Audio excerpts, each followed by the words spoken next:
Good evening. We're back with more Marvel Champions, and this evening will be a card review of the Phoenix Hero Pack, Jean Grey. I liked Shadowcat a lot, Colossus not so much, and Cyclops was fun, but not especially powerful. We'll take a look at Phoenix and see what we think. Jean Grey has 3 recovery, hand size 6, hit points 9. Put your Phoenix Force upgrade into play, restrained side face up, place 4 power counters on it. After you make a basic recovery, place 1 power counter on Phoenix Force. That is a response. Okay, we don't know what that means yet. Phoenix, 3 thwart. That's the highest in the game. 1 attack, 2 defense. Psionic X-Men. Psionic Bond, hero response. Remove 1 power counter from Phoenix Force, generate a wild resource once per phase. Okay, so she starts out with 4 resources, which can be used 1 per round. And she's got the standard 6 stats, but they're distributed in an unusual way, which I think could be quite strong in some cases. Starting out with resources is good. I'd prefer if she always had extra resources, but let's take a look at the rest of her cards. So the Phoenix Force is pretty important. The restrained side, you gain the restrained trait. After the last power counter is removed from here, flip this card. Okay. Then you get the unleashed side. She gets -2 thwart and 2 attack. Okay, so it goes from 3 thwart to 3 attack. After a power counter is placed here, if there are 4 or more power counters here, flip this card. Okay, so just from using the hero power alone, it takes 4 turns to flip. Her hero-specific ally is Cyclops, 3 cost, 2 thwart, 2 attack. After Cyclops enters play, place 2 power counters on Phoenix Force. When Cyclops leaves play, remove 2 power counters from Phoenix Force. Interesting. So if he entered play when she was on the restrained side, you would have to delay a turn or 2 to flip, but you would gain 1 or 2 more resources. And then when he leaves play, you would remove those 2 power counters.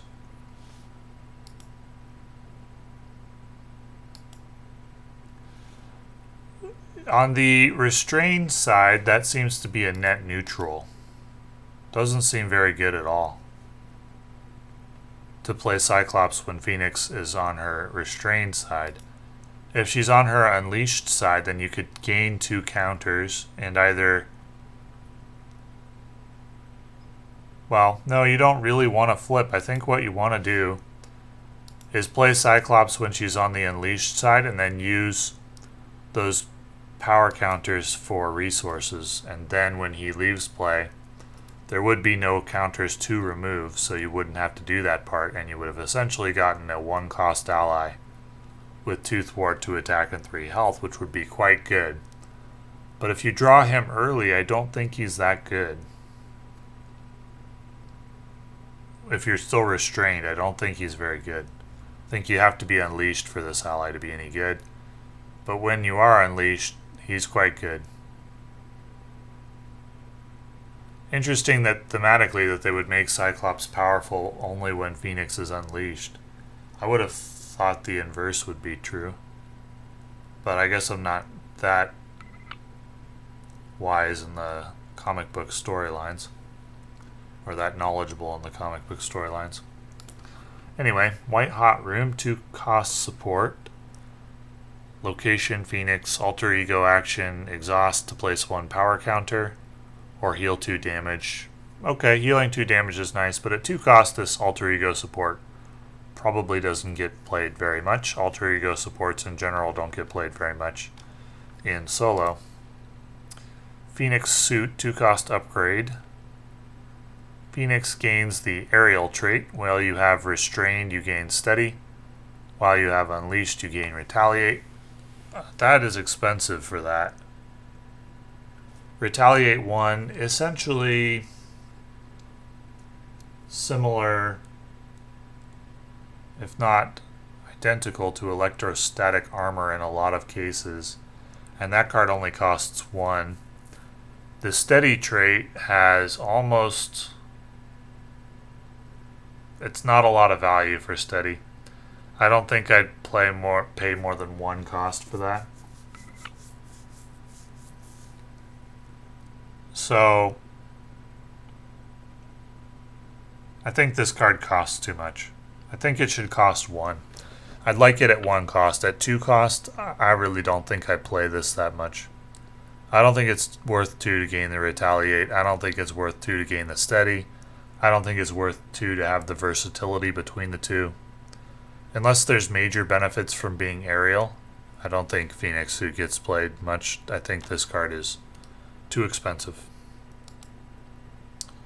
Rise from the Ashes, 3 cost upgrade. When you would be defeated, remove this card from the game, ready your identity, and restore it to its printed hit point value. Instead, remove each power counter from Phoenix Force. So instead of being defeated, you heal. You can heal 9 from this, and then you can switch to the Unleashed side. It's good. That's good value. Good healing value for that. 3 cost plus the card to heal for 9. I like it. Could be more than 9 because you may get overkilled, right? If you get, like, if you take 6 damage from 2 HP, then you remove 4 overflow damage as well. Telekinetic Shield, 2 cost upgrade attached to a friendly character. When attached character would take damage from an enemy attack, place that damage here instead. Then, if there is at least 5 damage here, discard Telekinetic Shield. Okay, so for 2 costs you get 5 damage reduction. It's a little bit expensive. I would prefer 6. So, Energy Barrier is a protection aspect card, and we get 3 damage and 3 damage reduction for 3 cost.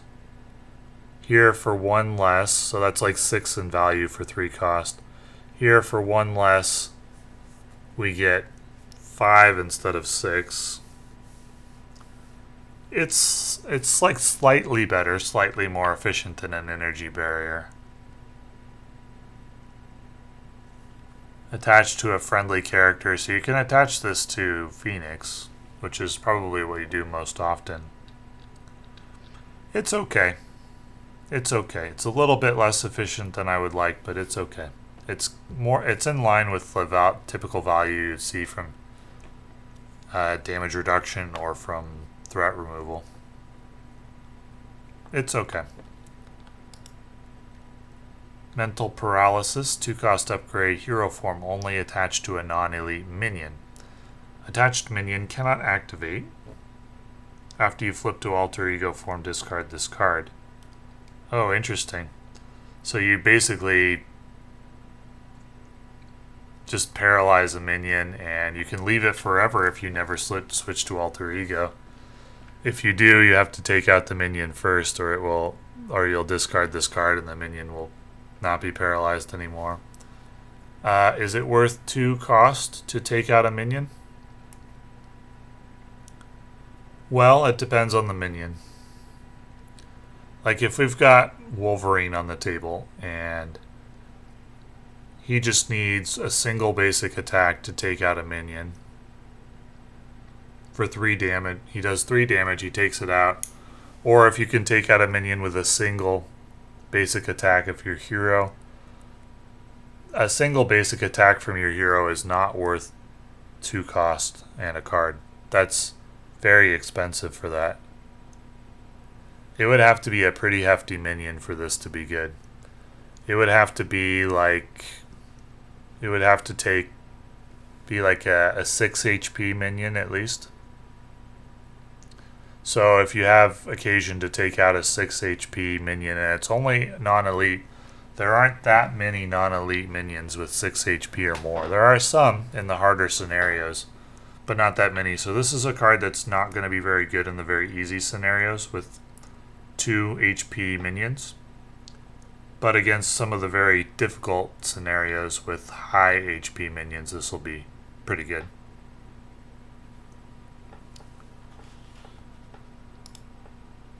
Mind Control, 4-cost upgrade attached to a non-elite minion. Take control of attached minion and treat it as a controlled ally with a blank text box. Its thwart is equal to its printed scheme, and it takes 1 consequential damage after it thwarts or attacks.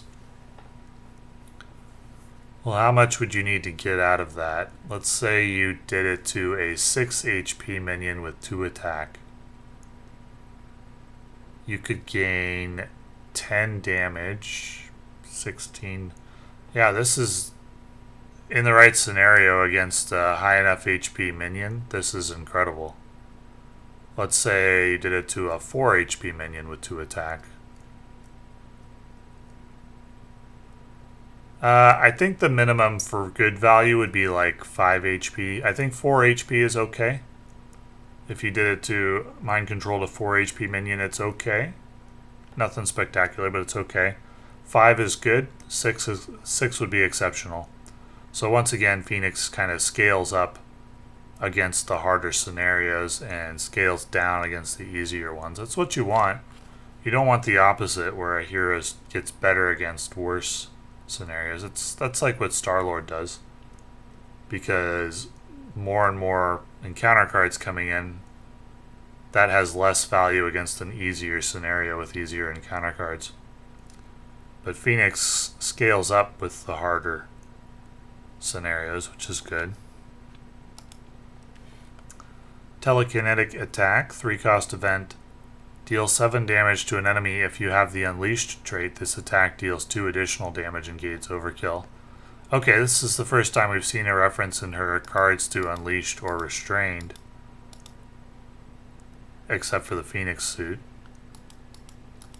Okay, so it's a reason to be Unleashed. 3 cost for 9 damage. It's good. I like it. It's a good, strong event. It's not really what we're looking for to determine the overall power of a hero, as I've talked about before in previous videos. We're looking for defensive ability and or resource generation. And she does have some resource generation built in for a time. We haven't seen any way to generate power counters, so you can't just stay restrained and generate resources every round, at least not with the cards that we've seen. So once your power counters are gone, they're gone, and you have to flip over to Unleashed. We haven't seen a downside for flipping to Unleashed, just upside.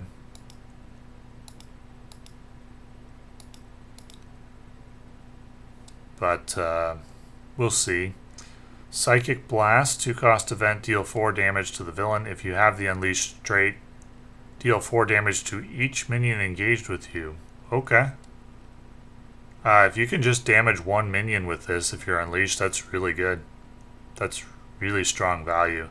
If you damage 2, it's exceptional, one of the best events in the game. Once again, we have upside for being Unleashed. No downside so far. No upside to being restrained, apparently, except for the resources. But you can... Wait, no, the resources aren't a reason to be restrained, because you can generate power counters when you're in Unleashed form too. You just have to spend them before you get to 4, so you can gain resource generation either side you're on. So what is the reason to be restrained ever? Why wouldn't you just want to rush through to Unleashed and stay there? Guess we'll have to continue to see.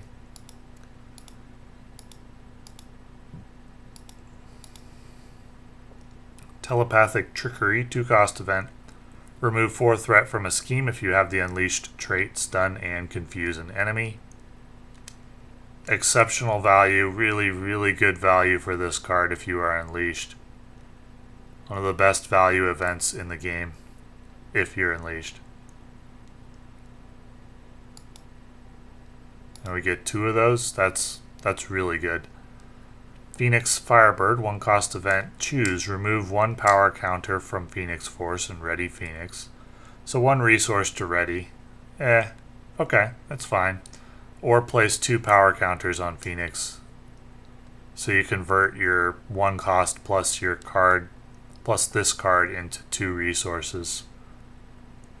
Which is kind of a lateral move.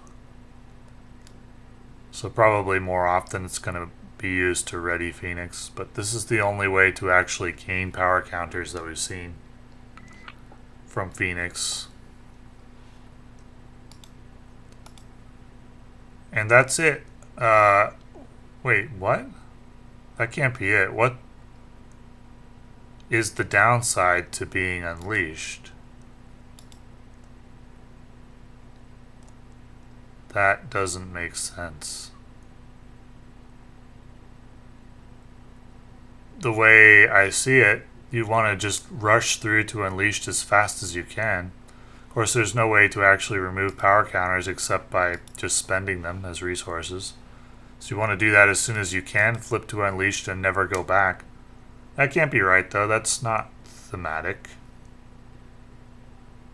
What is the downside to being unleashed?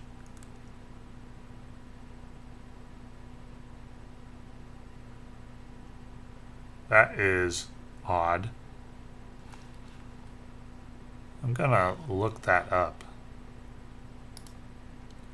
Ah, okay. I get it. So we gotta talk about her obligation.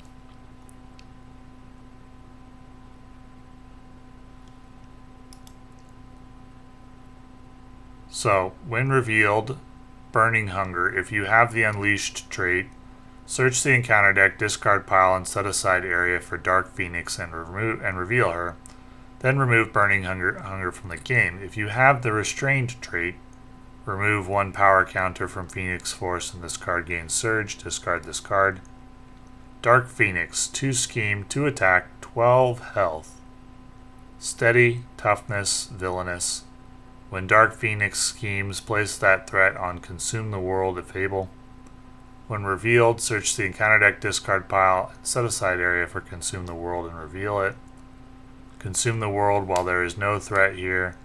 This scheme loses the boost icon. After threat is placed here, if there's at least 12 threat here, the players lose the game. And Fiery Rage can place threat on Consume the World.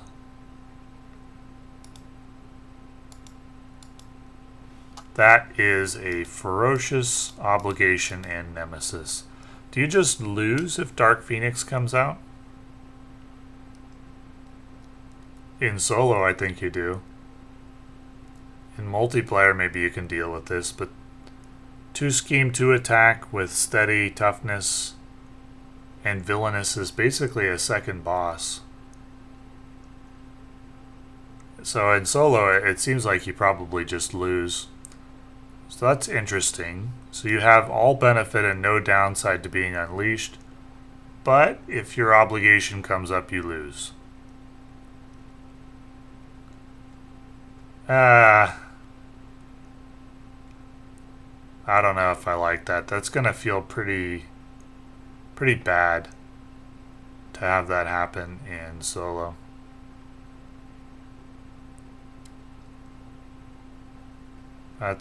Yeah.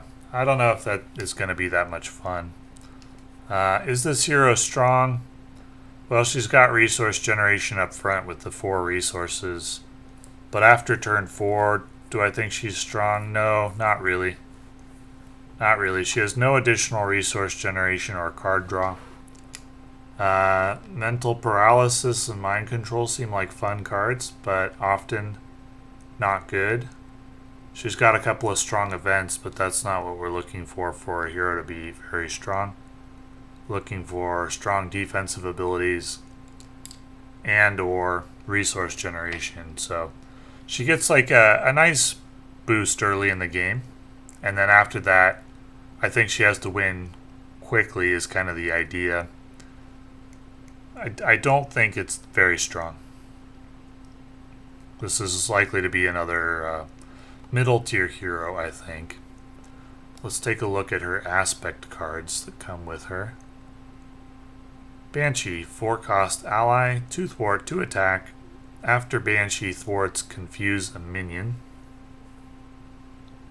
Um, Confusing a minion's not that valuable. Like once per game, maybe we flip to Alter Ego in solo, and often there isn't a minion on the table. So really, all we're giving Banshee credit for is his stats, and his stats aren't worth 4 HP. So a lot of the X-Men allies have been kind of underwhelming, at least compared to the Web Warrior allies. Those are the gold standard for synergies.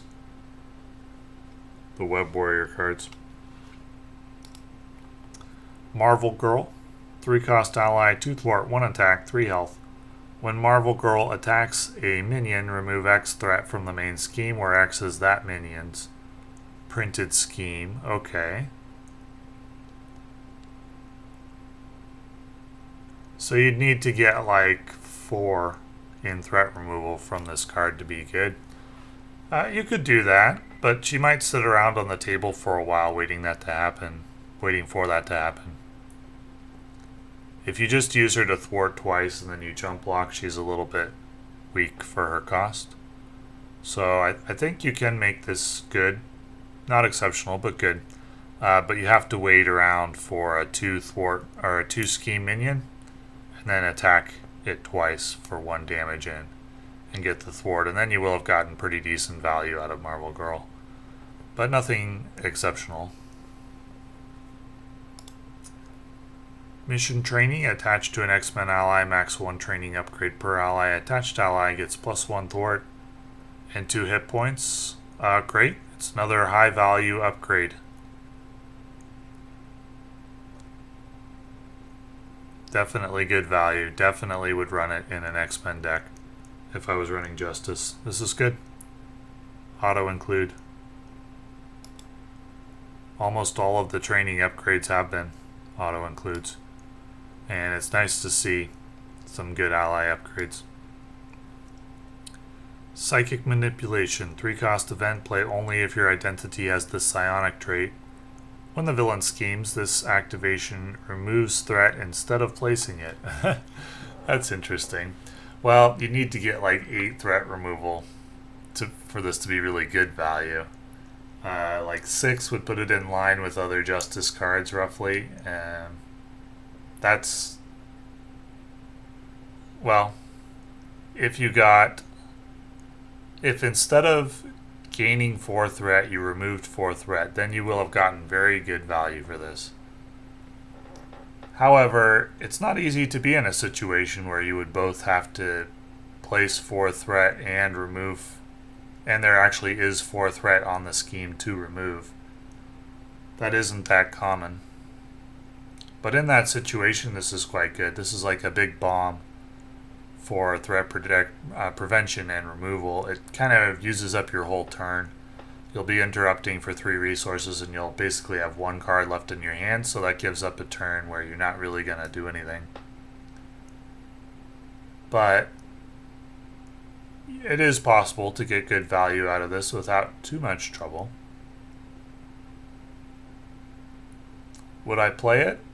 Depends on the scheme, probably. I don't know that I would play it against a scheme where the threat threshold is like 5, but against a 9 or a 10 or an 11, yeah, maybe. Yeah, I could see that in a Justice deck with the psionic trait. I could see that. For big... In multiplayer. I don't think you want to spend a whole turn on this with in solo. But in multiplayer, yeah, I could see it. I could see it being included. But I think this card will get swapped out for others at the earliest convenience. Mutant Peacekeepers. 1 cost event. Play only if your identity has the X-Men trait. Exhaust your hero and any number of X-Men allies. Remove X threat from among schemes in play, where X is the total thwart of those characters.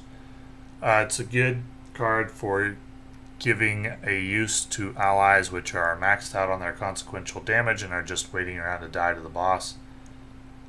In theory, good. In practice, I found that situation hard to set up, and so there's a couple of cards that do something similar in the leadership sphere, and I tried them out and ended up chucking them. And I think this card is likely to be in a similar situation where the situation where it's really good just doesn't happen that often. Swift Retribution. 1 cost event. The villain schemes deal 4 damage to the villain.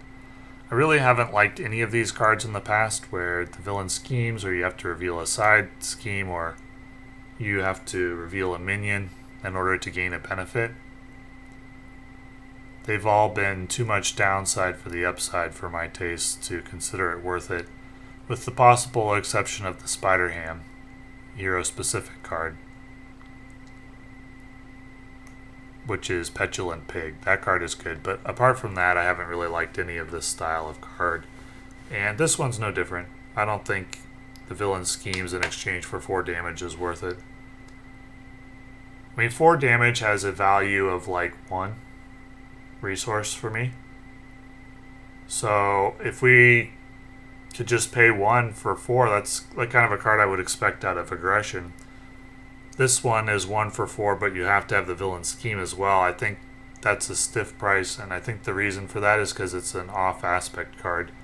Aggression is typically the damage card, and usually if they give us a card off aspect, like an aggression card in Justice or Protection, or a defense card in Justice or Aggression, and then the card ends up over costed in order to compensate for it being off sphere. Basically, it's power, it's versatility at the expense of power, and I don't like that really ever. So I don't think I would play this card for that reason. Passion for Justice. Resource: when you spend this card to play a thwart event, that event removes 1 additional threat. Really the only card that's like this cycle that I've liked is the defense one from Protection, which draws a card. That's the highest value. The others, the leadership one healed for 1 from an ally. The aggression one dealt 1 damage. This removes 1 threat. I don't think any of those are particularly high value, except for the Protection one. I like that one. The others not as much, so probably wouldn't run this card. Wow, really pretty underwhelming Justice cards, as unfortunately is typical for Justice cards. Justice and Aggression always seem to be a little underwhelming, at least for solo. Basic cards, we got Storm, 5 cost ally, 2 thwart, 2 attack, 3 health. Reduce the cost to play Storm by 1 if your identity has the Mutant or X-Men trait. So she could be 4 cost. When Storm thwarts a scheme, move 2 threat from that scheme to another scheme. Interesting. Is that worth anything? You still have to deal with the threat eventually. And in order to use that ability at all, you have to be in like at least a 2 scheme situation. She gets 4 in value plus a jump block for her 4 cost. That's pretty bad.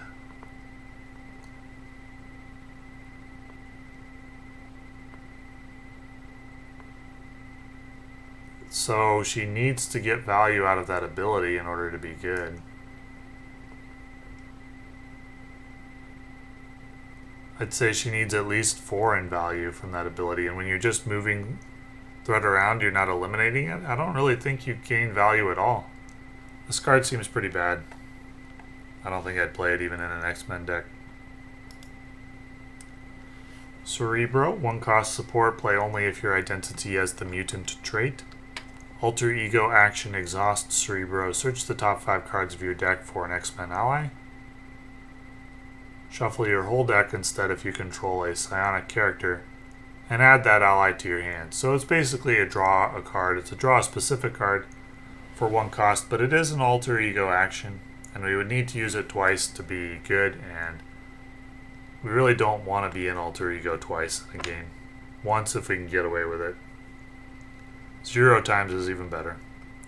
So probably wouldn't play this card in solo. In multiplayer, maybe. Depends on the situation. I might play it in multiplayer, but it'd be more of a fun thematic card. And we have Psychic Rapport, Cyclops and Phoenix's team up. We'll take a look at it now that we know what both heroes do. Ready Cyclops and Phoenix. Choose to either return a Cyclops card from your discard pile to your hand, or place 2 power counters on Phoenix Force. If you chose to return a Cyclops card to your hand, this card is fine. It's acceptable. If you chose to place 2 power counters on Phoenix Force, it's pretty good. That's the better option, I think. Since you can spend those power counters for resources, which would basically make this free to ready Cyclops and Phoenix, I think that's quite good. Nothing exceptional, but it's quite good. And I would play that if I was playing the Cyclops and Phoenix heroes in a multiplayer situation, but not in solo because the team-ups are pretty bad in solo. It's hard to make them work. Downtime we've seen before. 2 recovery for 1 cost. You'd have to take advantage of that twice in order to be good. I don't think 2 recovery is quite enough. I think it needs to be probably 4 recovery would be a really good card. 4 recovery would be really interesting for the game. 2, not so much. And is there anything else? Getting a lot of cards with this pack compared to something like Spider-Ham. I wonder why that is. Psychic Assault, 2 cost event, play only if your identity has the psionic trait. Deal 3 damage to an enemy, confuse that enemy. Okay, that's good value for the card. I would play that if I was playing aggression and I had the psionic trait. I would definitely include that. It's good.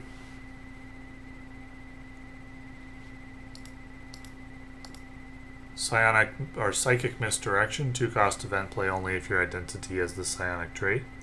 When an enemy attacks you, choose a different enemy. Damage from that attack is dealt to the chosen enemy instead of you. If you could take 3 damage and redirect it to another enemy, this is good. And that's not that hard to do with a boss attack. I like this card a lot. Definitely play it in a protection deck that has psionic. Got a picture of Professor X there. Are we getting a Professor X hero eventually? That'd be pretty cool, right? I guess we never got a Nick Fury hero. I wonder if eventually that will happen. Or if they're only ever going to be like their powerful ally forms. Anyway, this card's good. I like it. And Psychic Kicker, 0 cost event. Play only if your identity has the psionic trait. Ready an ally. That ally gets +2 thwart and +2 attack for its next basic attack or thwart. It's okay. It's acceptable. Not an auto include like the aggression or protection versions. Or the aggression or protection psionic event cards. But it's okay. I don't give much value to readying an ally, it just makes them die faster. The +2 thwart or +2 attack is what I'm taking into account, and that's okay. It's not great, but it's fine. Soul Sisters. We get a second team up, Phoenix and Storm. Max 1 per deck. Ready Phoenix and Storm. Heal 2 damage from each of them.